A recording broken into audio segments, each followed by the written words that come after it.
Infantino out. Bezos eyes Liverpool. Mbappé, Cucurella, Konaté, Diomande train at Real. All that and more next. Hi friends. Jeff Bezos is closing in on a stake in Liverpool FC, and it could be announced this week. And now, here's the latest football news. A consortium including Amazon founder Jeff Bezos is nearing a deal to acquire a roughly one-third stake in Liverpool FC. The group is led by Amit Bhatia and also includes Facebook co-founder Eduardo Saverin. Talks have been ongoing for about 3 months, with one source saying it is looking positive. Friends, once again, let's aim for 1,000 likes on today's video. Your support helps us create even more incredible content. Kylian Mbappé has returned to training ahead of schedule, joining new signings Cucurella, Konaté, and Tchouaméni at Valdebebas under the club's management. Jude Bellingham is expected to join the group on Tuesday or Wednesday. Marc Cucurella and Ibrahima Konaté have both passed their Real Madrid medicals. Cucurella described joining the club as a privilege, calling it a very big responsibility and a beautiful challenge. Harry Kane has been named the 2026 Golden Shoe winner, capping what Bayern Munich described as a Ballon d'Or-worthy season. Kane will officially receive the award in Munich on August 19th. He previously won the Golden Boot in 2024 as well. Yan Diomande, Real Madrid's most expensive signing ever at a potential $151 million from Leipzig, has been assigned the number 25 jersey. That confirms he will be registered with the senior squad, not Castilla, as had been rumored. Arsenal are firm admirers of Atlético Madrid forward Julian Alvarez and are looking at potentially signing the former Manchester City star after missing out on Vinicius Jr. Pierre-Emile Hojbjerg's move to Newcastle is currently off. Newcastle were prepared to meet Marseille's asking price, but Hojbjerg himself has decided to turn down the proposal. Harry Kane is expected to respond to Barcelona's transfer interest by signing a new bumper contract with Bayern Munich. The England captain has entered the final year of his current deal. Jose Mourinho says Vinicius Jr.'s contract extension at Real Madrid is a joy for everyone at the club. Endrick will wear the number 9 shirt for Real Madrid again this season. Jude Bellingham had a photo shoot in London today, but is cutting his vacation short to return to Real Madrid tomorrow, a day ahead of his permitted Wednesday return date. Arsenal are in talks with Galatasaray over a potential deal for Gabriel Martinelli, who is entering the final 12 months of his contract at the Emirates. Aurelien Tchouaméni has minor muscle problems and will train individually over the next few days. He has passed his medical and is expected to be fit for the start of the season. Newcastle United have come knocking for Fikayo Tomori, reportedly at a reduced price following a decision by the club's management to move him on. Crystal Palace are in the process of finalizing a deal to sign 21-year-old right-back Anand Khalaili from Union Saint-Gilloise for approximately $27 million. The player underwent his medical yesterday, and a 5+1-year contract is in place. Marcus Rashford is back in red, with ESPN confirming the forward has returned to Manchester United.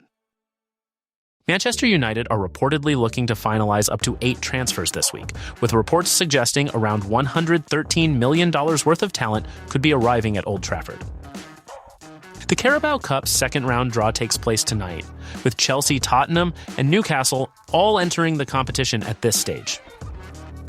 Marcos Llorente, Alex Baena, Julian Alvarez, and Juan Musso have all returned to training at Atlético Madrid.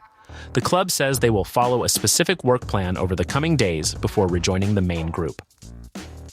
Victor Gyokeres has dismissed the idea that the upcoming Community Shield clash against Manchester City is merely a preseason friendly. The striker says it is a real competition, and he intends to treat it that way.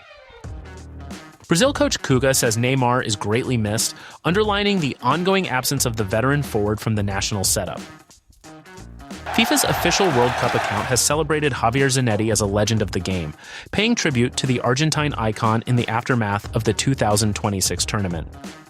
World Cup winner Mikel Oyarzabal is back at Real Sociedad after his post-tournament vacation. The Spain captain, who was key to Spain's World Cup victory in July, returns as the club's emblem and star for another season. In a bombshell development for world football governance, UEFA, CONCACAF, and the AFC have reportedly sent a letter to FIFA demanding that President Gianni Infantino resign from his position. According to journalist Ben Jacobs, the 3 confederations are giving Infantino a deadline to step down. The move represents an extraordinary show of force from three of football's most powerful governing bodies. Together, UEFA, CONCACAF, and the AFC represent the vast majority of the world's top clubs, national associations, and commercial markets, making this a direct challenge to Infantino's authority at the very top of the sport. The timing is significant. The 2026 World Cup, co-hosted by the United States, Canada, and Mexico, concluded just weeks ago on July 19th. Any leadership crisis at FIFA in the immediate aftermath of the tournament's conclusion would carry enormous consequences for the sport's governance, commercial deals, and the road to the 2030 World Cup. What happens next is unclear. Infantino could resist the pressure, triggering a prolonged constitutional standoff between FIFA and the confederations.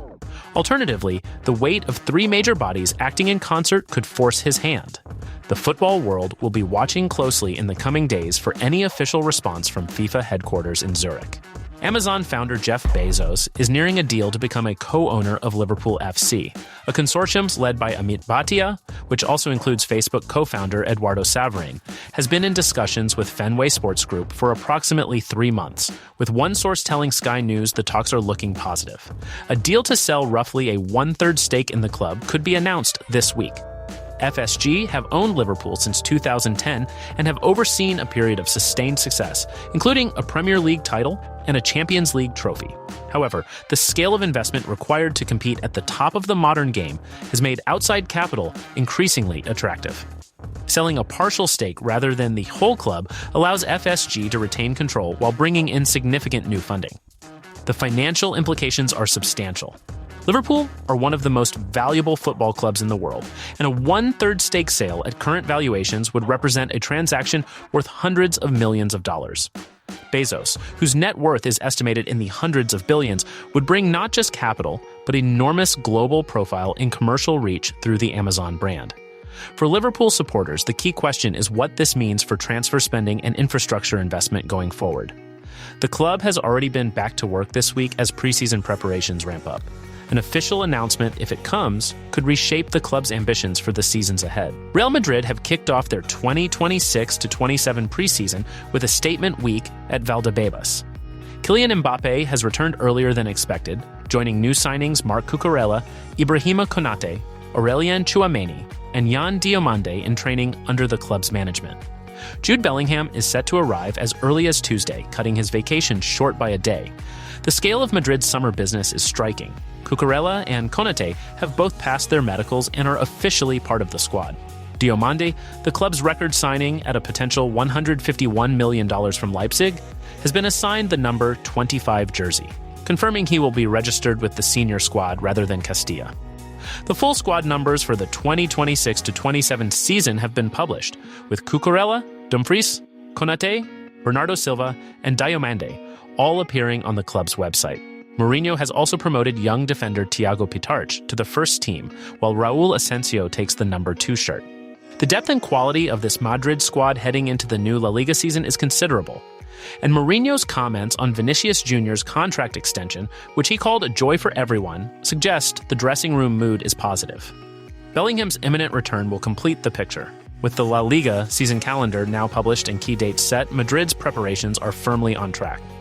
The question for the new campaign is whether this rebuilt squad, blending established stars with major new arrivals, can mount a title challenge from the very first match day. Newcastle United's pursuit of Pierre-Emile Hojbjerg has taken a dramatic turn. Earlier today, reports indicated that Newcastle and Marseille were close to finalizing a deal worth around $16 million for the Danish midfielder.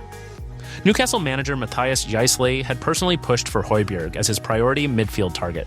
Then, within hours, Fabrizio Romano reported the deal is currently off, because Hojbjerg himself has decided to turn down the proposal despite Newcastle being prepared to meet Marseille's asking price.